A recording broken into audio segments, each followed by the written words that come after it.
Musta mga daddy ng mga ka-DIY. So may nabili na naman tayo. Ito slider piece para sa backplate ng ating MIUI 125. So pwede ito sa yan MIUJ M3 gear Inmax Aerox set. So this is not sponsored video. Nagustuhan ko lang yung Daytona. So ito yung tsura ng kanilang slider piece. May D nakalagay dito sa taas, letter D. So super stock slider piece made in DSM PA46 materials, higher temperature resistance and anti-wear performance.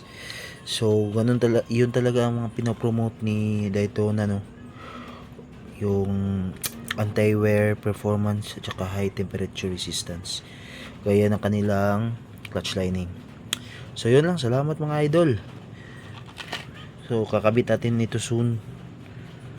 Thank you.